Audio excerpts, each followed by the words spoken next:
Ah! Alléluia! Attendez, c'est quoi ça? Vous voulez avoir les problèmes avec le Saint-Esprit? Alléluia! Amen. Public de païens.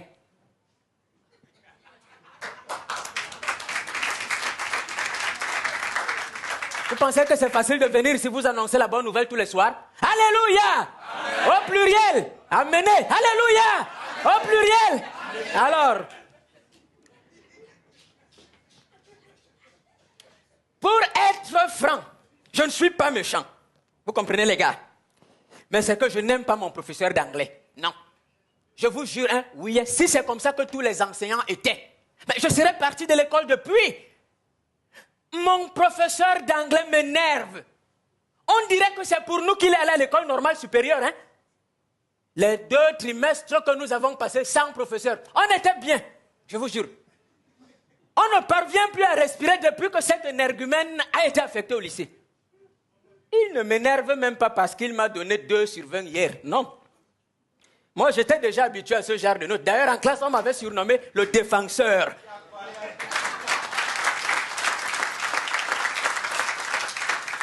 On m'avait surnommé le défenseur, pourquoi? Parce que mes notes ne dépassaient jamais le chiffre 2. Mais s'il m'énerve, c'est parce qu'il est toujours présent à l'école. Toujours ponctuel. Il ne tombe jamais malade. Il ne rit pas. Tous les matins, good morning. How are you? Sit down, class. Open your books. Remember the lesson. Et ce qui m'énerve alors, c'est le nom de sa maman qu'il aime citer à la fin de chaque leçon d'anglais. Homework.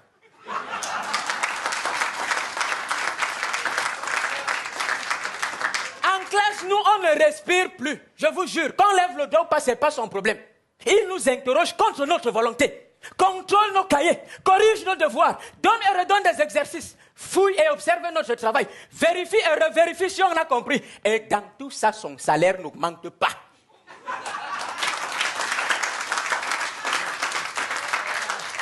Le vendredi, alors, c'est la mort. Comme il sait qu'on va en week-end, hein? Il rembourse, surcharge nos emplois de temps avec des devoirs tellement compliqués qu'on n'a pas le temps d'aller au bar samedi. Tu peux accepter ça, mon frère?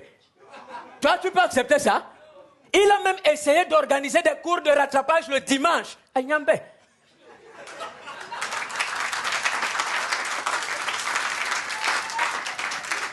Aller à l'école dimanche, Jesus Christ on the bicycle.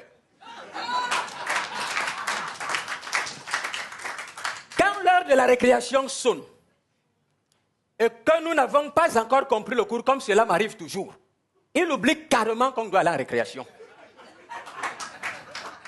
Il éternue, il tonitue, il s'évertue, il s'égosille, il s'époumonne, il expectore des règles grammaticales pour me faire comprendre le cours. Et moi, ça m'énerve.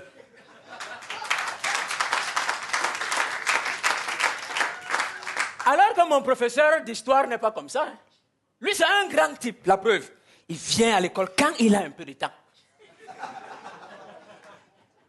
Quand il fait chaud ou froid, là, la matinée est fériée et ça nous permet de mieux nous reposer.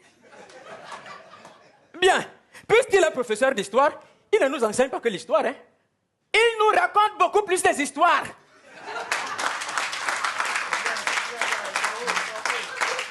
La semaine dernière, nous avons introduit le premier chapitre sur la poussée impérialiste et les avancées de la Chine dans le monde entier.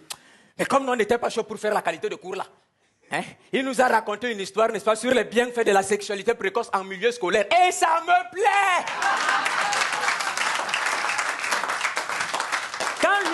Quand lui, il va prendre son salaire en ville, puisque nous sommes dans un lycée rural, nous avons au moins 6 mois de congé. Et il se soucie de nous quand il rentre. Hein?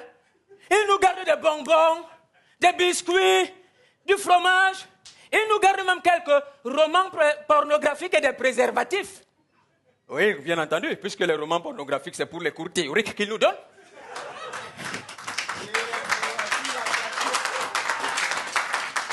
Et les préservatifs, c'est pour le fiki. Tout récemment, il s'est même mis à nous initier à la poésie. Attendez, je vais vous en faire une.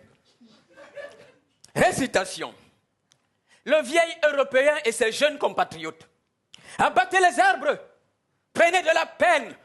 Ce sont les grumiers qui manquent le moins. Un vieil Européen, sentant son contrat africain vers la fin, fit venir ses jeunes compatriotes et leur parla sans témoin. Gardez-vous, leur dit-il, de préserver les forêts que nous ont vendues leurs parents.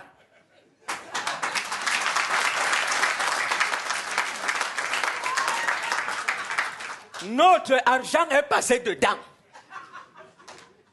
Je ne connais pas la somme, mais beaucoup de billes de bois, nous la ferons récupérer.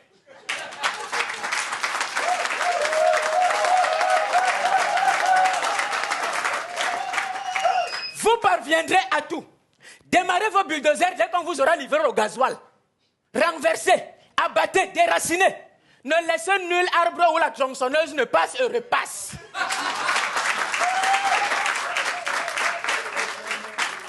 Le vieil Européen rentré, ses compatriotes malaxent sur nos forêts, Iroko, Acajou et Ben. C'est bien qu'au bout de l'an, nous nous mîmes à importer notre bois. Avantage, point de gagner. Mais le vieil Européen fut sage de leur démontrer avant son départ que la déforestation est un fléau, jambes écart.